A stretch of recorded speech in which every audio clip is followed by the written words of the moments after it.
এখানে কেমন কি চলছে? ভাই ঈদ মাল আনছি, দেখেন মাল অভাব নেই। বাচ্চাদের কাপড়, কাজের মানুষের কাপড় করে নিয়ে গেছে। দূর দূরান্ত কাস্টমার আসছে, এখন ওই যে কম মনে হচ্ছে ওগুলো আসে না, কারণ দেখেন। হ্যালো ভিউয়ার্স, আসসালামু আলাইকুম। আজ দেখাবো আপনাদেরকে ঢাকা নিউ মার্কেটের ঈদ উপলক্ষে বেচাকেনা কেমন কি চলছে। ভাই ঈদ উপলক্ষে কেমন বেচা কেনা চলছে? ভাই ঈদ উপলক্ষে ওরকম আমাদের বেশি কিনি নাই এবার, গতবারের তুলনায়। কেন বেচা কিনা নাই কেন?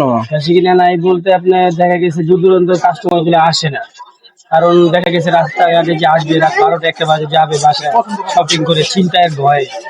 এই কারণে কাস্টমার গুলো আর কি দূরের কাস্টমার গুলো আসে না। আমাদের কাস্টমার বেশিরভাগ দূরের কাস্টমারই আসে নিয়ে যায় 3 পিস গুলা। তো আপনি কি আশা করছেন যে সামনের দিনগুলোতে হয়তো বা আরো বাড়ার সম্ভাবনা আছে? এখন সবই আল্লাহর ইচ্ছা, দেখা যাক কি হয় সামনে। কালকে শুক্রবার আছে, দেখি। এখনো 10 দিন বাকি আছে।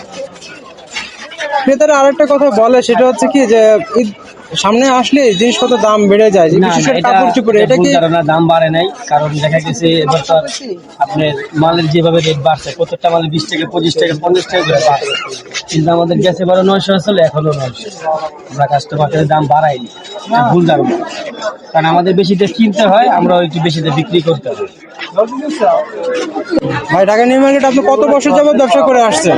ঢাকা নিউ মার্কেটে আসি আপনার প্রায় 8-10 বছর হয়ে গেছে আসি। এটা আমাদের নিজস্ব দোকানে।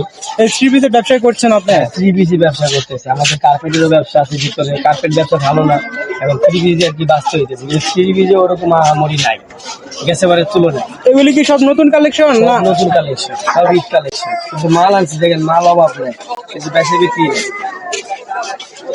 আগে একজন 5টা 10টা করে নিয়ে গেছে, দূর দূরান্ত কাস্টমার আসছে, এখন ওই যে রাতে চিন্তার ভয় আসে না। দূর কাস্টমার এলাকা থেকে কেনাকাটা করতে। তো সরকারের কাছে আপনাদের দাবি যেন নিরাপত্তা ব্যবস্থা আরো দ্বিগুণ করে দেয়, হ্যাঁ, সরকারের কাছে যেন সাধারণ মানুষ ঈদের সময় নির্বিঘ্নে যেন কেনাকাটা করতে পারে, যেমনটা আগে মানে করেছিল। দূরের কাস্টমার আসলে আর কি আপনার বেচে কিনে হবে, দূরের কাস্টমার না আসলে বেচে কিনে হয় না। ওরকম কেনাকাটা করেছেন আপনি? দুইটা থ্রি পিস কিনলাম, তারপর তাই জন্য অন্যদের জন্য দেখতেছি। তো নিউ মার্কেট আসার পরে আপনার যে কেনাকাটা করছেন, দাম কি খুব বেশি মনে হচ্ছে আপনার কাছে? কোনো কোনো পণ্যতে কম মনে হচ্ছে, আমার পণ্যগুলোতে একটু বেশি মনে হয়, আবার কোনো কোনো জায়গায় একটু মনে হয় যে easy। আপনি আপনার পছন্দ মতো কিনতে পেরেছেন? হ্যাঁ, স্বাভাবিকভাবে কিনা গেছে। দুই সেট সব কি কেনাকাটা আপনার শেষ, না আরো কেনাকাটা বাকি আছে? আরো করবেন? আরো বাকি আছে। এখান থেকে করবেন? ঢাকা নিউ মার্কেট থেকে করবেন? না, এখানে দেখি, না হলে অন্যদিকে চেষ্টা করবো। কোথা থেকে কেনাকাটা করার জন্য নিউ মার্কেটে আসছেন? মোহাম্মদপুর থেকে আসছে। কি কি কেনাকাটা করছেন? এই যে আপনার কাপড় চোপড়, দরকারি জিনিস, নিজের ঘরের, বাচ্চাদের কাপড়, কাজের মানুষের কাপড়, নিজের কাপড়, দেখছি পাখির সব কেনাকাটা শেষ? মোটামুটি শেষ। তো কেনাকাটা আপনি কেমন কি দাম কি বেশি মনে হচ্ছে? এই ঈদ উপলক্ষে দাম অনেক রিজনেবল। খুব স্বাচ্ছন্দ্য সহকারে নিউ মার্কেট থেকে কেনাকাটা করে বাসায় চলে যাচ্ছেন, এই তো? হ্যাঁ, আমার বাসায় যাবো, কারণ আমার মনে হয় নিউ মার্কেটে সবচেয়ে ভালো বাজারের মধ্যে, যেহেতু জায়গা ভালো, হাঁটা যায়, সুবিধা, দাম ভালো, সব পাওয়া যায়। সব এক জায়গায় সবকিছু পাওয়া যায়? একদম আপনার এই টুকে ঘরের থেকে, ঘরের যা আপনি চান, পর্দা, কাপড়, বাচ্চাদের কাপড়, কসমেটিক, তারপর আপনি গহনা, ব্যাগ, জুতা, খাবার, সব।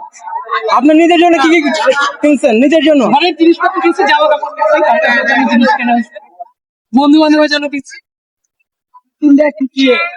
তো আজ এই ছিল ঢাকা নিউ মার্কেটের অবস্থা। তো সবার ঈদের কেনাকাটা খুব ভালো হোক, নির্বিঘ্নে করতে পারুক, এটাই প্রত্যাশা হলো। আজ এই পর্যন্ত, আবার দেখা হবে ইনশাল্লাহ নতুন কোনো ভিডিও নিয়ে। ততক্ষণ আপনারা ভালো থাকুন, সুস্থ থাকুন, থাকুন নিরাপদে। আল্লাহ হাফেজ।